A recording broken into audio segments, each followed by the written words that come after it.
Seize America. Welcome to Truth Talk Wisdom Walk with C.A. Curtis. I'm Carolyn. What's your dream trip? My dad wanted to see America from sea to shining sea. It was a big order, and I expected he would take off driving one day and send postcards. But it never happened, and his retirement years rolled past, one after the other. My dad was wise. Wise right brain sees America, her courageous founding, her purpose, her failures, her corrections, and her continued promise of liberty and justice for all. For our family, 1983 brought a series of unusual and tragic events. My previous husband's doctor said that Bob wouldn't survive if he didn't have ostomy surgery, which he would rather die than endure. That's where they remove your whole colon. So I didn't renew my teaching contract to help him. Since the middle school was an experiment in social planning, I chose to homeschool our daughter 8th grade. So we had time. But just then, tragedy struck and a fatal car accident happened. We raced to California and grieved the death of my sister's young daughter, Kathleen. With the stark realities of death hovering near, the importance of family and connection took first place, and it was past time to revisit Dad's dream and reconnect with our family all across America. As we talked, his dream became my own, and my goal for 1984 was to make it happen. Okay, it was 84. So AAA maps and motel information piled up on my desk, and I shopped for a passenger van. Efficient left brain planning for a right brain family adventure.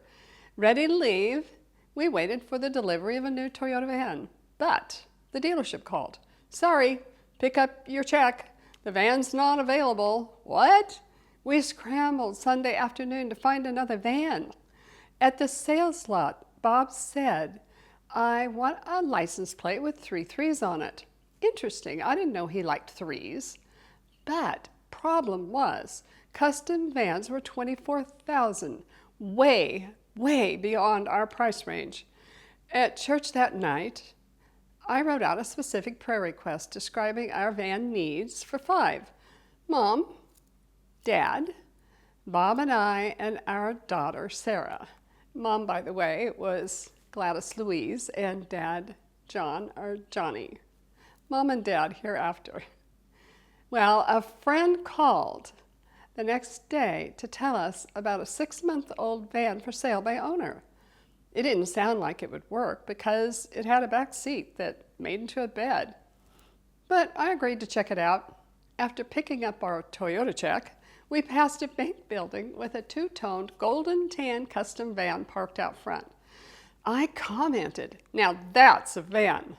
I had not seen anything that amazing. Well, at the owner's pizza business, we were redirected back to his bank. And as we drove in, Bob saw the license plate, which was, of course, 3 threes at the beginning. The price? It was exactly the same as the Toyota. And we even had room for all our luggage, a bed, a table, and a built-in ice chest. The Toyota looked sleek, but our custom van was a class above. It was more than I prayed for. God knew we would need more room for our months on the road. As a middle-class family, motels, grocery store, delis, and park picnics were part of our plan. And relatives and friends spread across this great land of ours offered room, board, and the good times in between the motels. So our epic journey promised a multi-generational lifetime of connection and memories. And Catherine Lee Bates' very wise brain, grateful poem, America the Beautiful, first published July 4th, 1895, speaks to what we experienced together. Oh, beautiful for spacious skies, for amber waves of grain, for purple mountains' majesties above the fruited plain. America, America, God shed his grace on thee, and crown thy good with brotherhood from sea to shining sea. We had traveled I-5 and 101 down the west coast many, many times to Southern California and back. So we just cut across and down, cut across Washington State, past familiar forested volcanoes, hills, cities, towns, and rivers, through Oregon, Idaho, and Nevada to Arizona. Well, soon down in Arizona, what did we do? We headed west. I'm sorry, did I say west? Oops, that would have taken us back to the ocean. No, we headed east, which was where we wanted to go.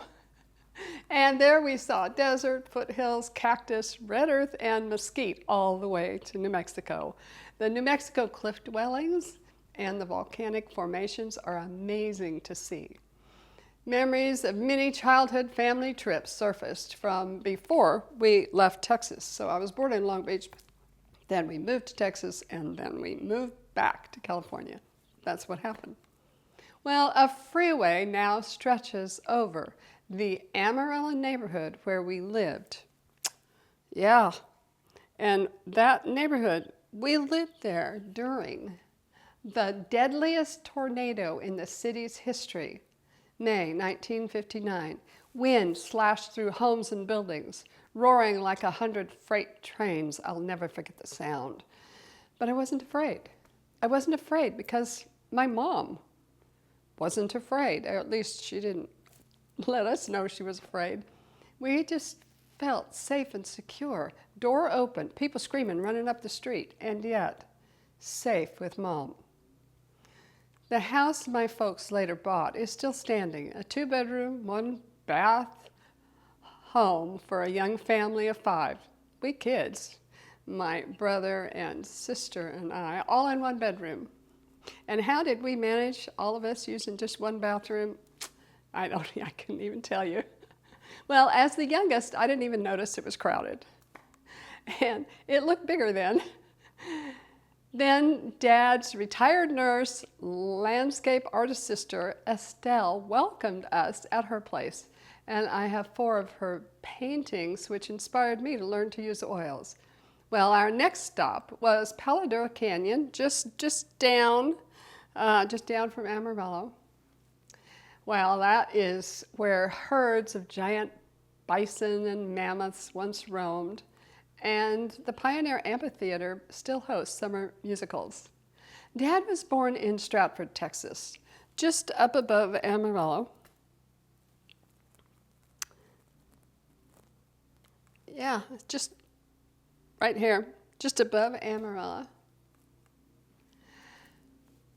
Grandma was from Tennessee and Grandpa from Kentucky, but they met, married, and settled in the dusty Panhandle. They loved America.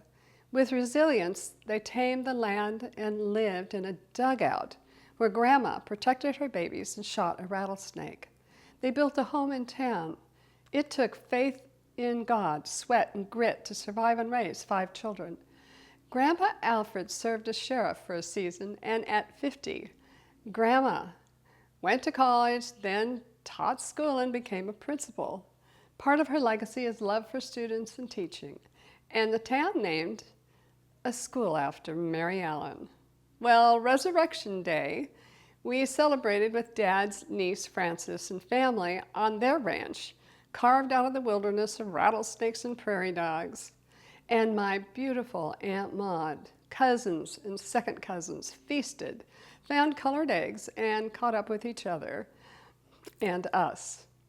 We soon then left for Tulsa, Oklahoma for my daughter's graduation, which we had to make on time, right?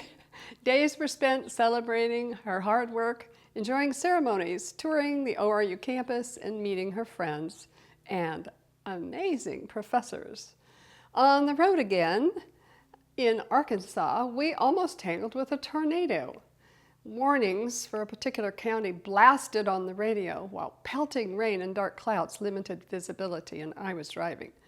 Praying, we sought shelter at a motel, thankfully out of the danger zone. But that's when your mind starts racing and like, what is it I'm supposed to do in a tornado? Anyway, we were relieved to finally reach family then in Heber Springs. With Evelyn and Ernie, we had a safe haven, homespun love with food and the best Southern pies. But it was so important to have family along the way. I couldn't imagine doing this trip without these respite of family time. We then drove back and down Texas all the way to Houston because, well, we needed to then head to Florida, but I also wanted to see my childhood friend Billy and his lovely wife. From NASA, Mission Control and Apollo artifacts were there to see. We went through New Orleans then with crawfish dinners and the Bourbon Street hucksters. Ooh, they were really scuzzy then. Sarah says they're better today and it's cleaned up, but it was so gross. They were making rude comments to my dear daughter. Continuing on and driving further east. And it was beautiful country, just beautiful there. And we're driving along that newly named Gulf of America. That deep south feel of Gone with the Wind brought reminders of the evils of slavery. I just couldn't get that out of my mind as I was driving through that area. I thought of those who fought against freedom and caused the Civil War. And red blood was shed for emancipation for our brothers and sisters. Oh, beautiful for pilgrim feet whose stern, impassioned stress, a thoroughfare for freedom beat across the wilderness. America, America, God mend thine every flaw. Confirm thy soul in self-control and thy liberty in law. And liberty became law, as Lincoln's proclamation declared for all to hear. We are one human race created by God. And even that proclamation was silenced by people. From there, we drove on to Florida's Disney World. And I have to say, what do I remember most about Florida? I think they were called love bugs. You actually had to pull off the road every now and then at stations and hose off the front of your car. And we bought a special thing to protect the front of the van from those love bugs that were smashing into the front. Now, it's sad that that's one of my strongest memories. But Disney World was great, but it really was a facsimile after experiencing the purple mountains, the fruited plains, and our vast wilderness from the northwest corner of Washington State, clear down to that southwest corner of Florida. Heading then up the east coast, we explored the territory, which was beautiful, beautiful country, and soon connected with Gary Sherrill and my first grandchild in Fayetteville, North Carolina, precious baby Sarah. Well, rest, relaxation, and family time again nourished body, soul, and spirit, and we were soon ready to hit the road again. And so, continuing on, we waded in the Atlantic Ocean surf, which brought us from sea to shining sea in Virginia. Going back further then in time, we went on to tour Jamestown, 1607, famed as the earliest permanent English settlement. It was not an example of biblical principles, although they did talk about God, but they didn't follow principles. And they soon sunk into slavery, socialism, kidnapping, coercion, attacking the Indians that had helped them, and cannibalism from starvation, before choosing to work to feed themselves. Neighboring Yorktown was famed for the English surrender, which ended the Revolutionary War. But walking through Williamsburg, Virginia, offered an 18th century colonial reenactment of life just before the American Revolution, and I strongly recommend it. It really was a highlight, a serious highlight of our trip. Well, moving on to Washington, D.C., the Speaker of the House, Tip O'Neill, was announced as we stood waiting for an elevator in the U.S. Capitol building. And I looked just in time to see him put his big hands on my 13-year-old daughter and physically, by her shoulders, move her out of his way. My mama bear instincts rose to the surface just as the elevator door shut in our faces. I recently asked Sarah about it, if she remembered, and she said her grandmother whispered, "That's the Speaker of the House. He's a very important man." To her, he was an ugly old fat guy. Her words, not mine. To me, he was arrogance personified, a stark introduction to the excesses of political power. Power does corrupt. As an IR agent, my dad spoke truth, stood against his big bosses, which no doubt went all the way to D.C., and positively affected President Eisenhower's re-election. The swamp was real and is real, and Dad paid a price. Dad's courage and Lincoln's words etched in granite on his memorial, and Reagan's White House tour gave me hope for our nation. From there, President George Washington's home and estate in Mount Vernon felt like sacred ground. What it took to fight for our independence from the grasp of King George was extraordinary. Seeing Washington's deathbed, we learned the doctors drained 40% of his blood to remedy his bacterial throat infection.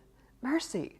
Yet in dying, he freed the slaves who worked for him. Slavery never sat well. Philadelphia Independence Hall was the 1776 scene of drafting our Declaration of Independence, and we toured it, of course. It was a wise rejection of tyranny. The first draft by Thomas Jefferson included a large section which we've never read in our textbooks. And I do believe it's a serious omission. There's just no excuse for it. That large section decried King George III's use of slavery. Quote, "He has waged cruel war against human nature itself, violating its most sacred rights of life and liberty in the persons of a distant people who never offended him, captivating and carrying them into slavery in another hemisphere, or to incur miserable deaths in their transportation thither." Unquote. For approval, the document required unanimous consent of the 56 men gathered in the sweltering heat. Ordinary men, courageous men, at the risk of hanging for treason. They signed their names to the finalized copy, yet cowardice, this most important anti-slavery section, was removed by South Carolina and Georgia. At the risk of being repetitive, it is dark triad, left-brain controlled people who still promote slavery, using men, women, and children, using people instead of loving people. An estimated 50 million people, men, women, and children worldwide, are in some form of bondage today. Now, so why do we have current, like, rioting in the streets over this, that, or the other? I want to see more people out fighting against world slavery. It needs to stop. Only God can measure the cost in blood and tears for that omission that day, and for the continued injustice inflicted by Southern Democrats until the 1960s, when civil rights became useful, and who chipped away at our constitutional republic ever since. In a high school American history class, As a guest teacher, I asked students, what kind of government do we have? Guesses were wild. It was toward the end of the school year, yet not one student knew, not one, until I explained our system. How did that happen? Oh, that's easy. Whoever controls teachers controls students and shapes the future. Back to brain hemispheres for a moment. Remember, the left brain can be arrogant, deceptive, and easy to deceive. It tends to criticize, judge, and tear down what it didn't build. I call it left brain-driven deconstruction. And deconstruction is what we saw a lot of since the 60s. It is past time to ignore progressive leftist ideology and reclaim our history from their dustbin of history. We have a story, and we need to reclaim it. Oh, beautiful, for heroes proved in liberating strife, who more than self their country loved, and mercy more than life. America, America, may God thy gold refine, till all success be nobleness, and every gain divine. And that says it. That's our goal. Well, New York City was next, and Times Square reminds us of New Year's Eve. Yeah, well, of course you got to see New York City. But what is the Big Apple without the Statue of Liberty? And our ancestor stories of Ellis Island. Imagine my surprise. There she was, imprisoned, barely visible. Scaffolding was rooted to the granite base lest she be damaged by that restoration crew.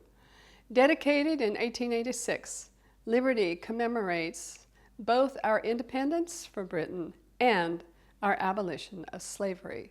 Gifted by France a century earlier, her weathered statue needed repair from, well, like years of weathering. A brief cruise around the harbor gave us just a mere glimpse of her. Plymouth Rock, with 1620 chiseled on the surface, was a surprise. Why so small? Well, a 1774 attempt to move the rock split it in half. In 1880, it was glued back together. But with sightseers chipping off pieces and weather erosion, it was only a third the original size, so it is now enclosed for safety. Still, I wonder how many pilgrims could actually stand on it together. I don't know if you remember that famous painting, but it looked like they all could. Well, today, it could hold maybe one person with a carry-on. Touring the wooden Mayflower replica hinted at the stark reality for passengers, where privacy was rare. 102 passengers were compacted together in a cramped, stench-filled, windowless space, 5 feet 5 inches high. Have we ever been malnourished, seasick, and damp, just shivering in the cold? All but one survived that 2-month crossing, only to face a bitter winter. Death took 45 souls that first year in the New World. It was a wise sacrifice, a risk taken for freedom of conscience, to read their Bibles and worship God instead of men. Pilgrims believed in property rights and bought land from the Indians. Their experiment with communal living and sharing ended when sloth fed on the labor of others. And that's what happens in all socialist regimes. Creativity dies. Yeah, the desire to achieve dies, and people feed off of each other. The Mayflower Compact established a civil government. They banned slavery, had free enterprise and public education. They mandated church attendance, but did not require baptism or church membership. But they were perhaps too strict. But their children grew and soon flourished just all across America. Just up from Plymouth was Boston. And that's where Bob was born. And he showed us the brick apartment building where he had lived.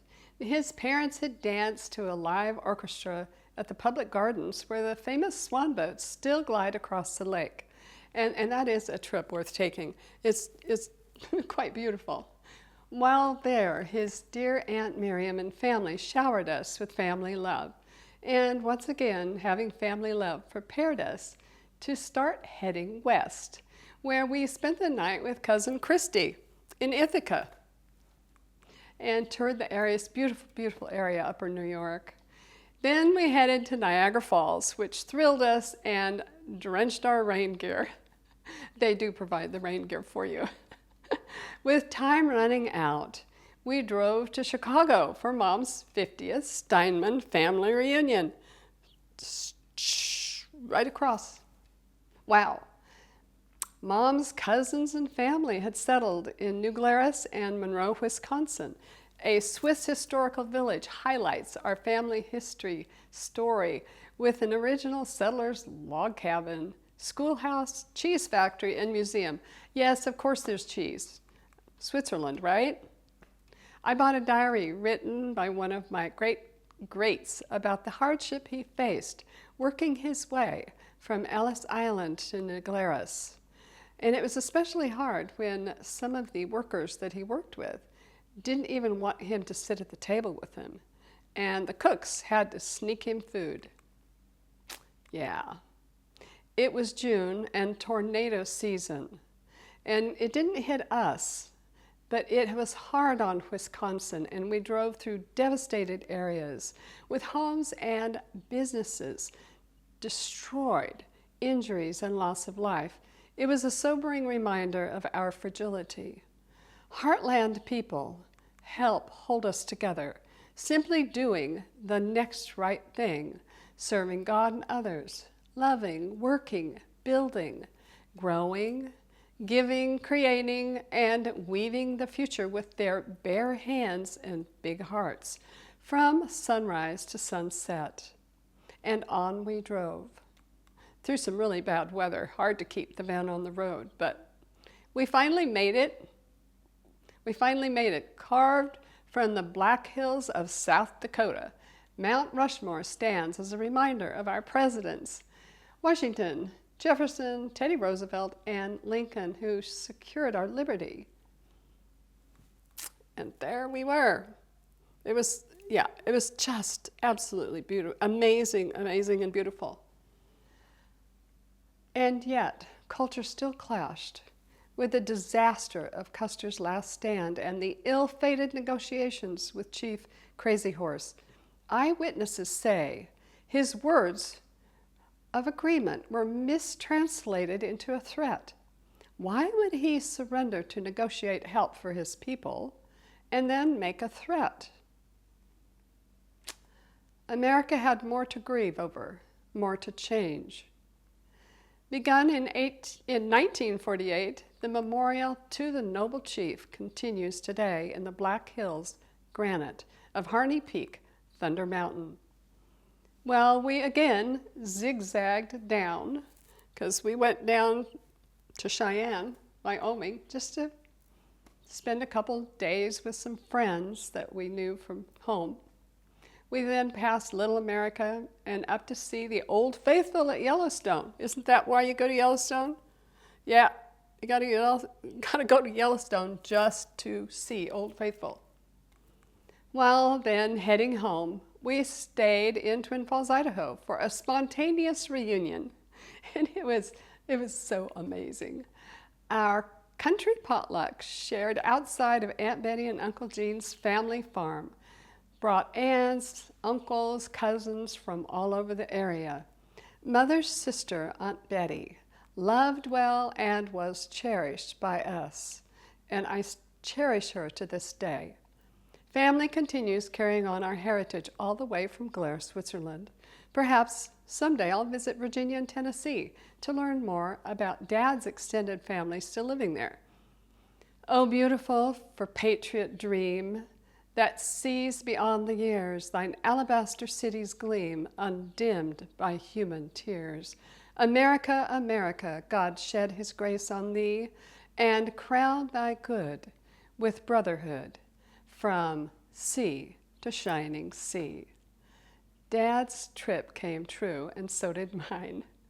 And we connected with our heritage, our history, and our living family all around, thriving from north to south, from the East Coast to the West Coast, and from sea to shining sea. America is indeed beautiful, where her dream continues to thrive, when mended, refined, merciful, noble, and self-controlled, her people seek brotherhood with all who love liberty and justice. And wise brain people see America as she is, her faith, her failures, her corrections, and her promises. Remember, America is an experiment in liberty and justice, the only place in the world where we have what we have. Do we have the faith in God and the resilience and the self-control to keep her free? What is your story in America? What is your heritage? What are you growing? What are you giving?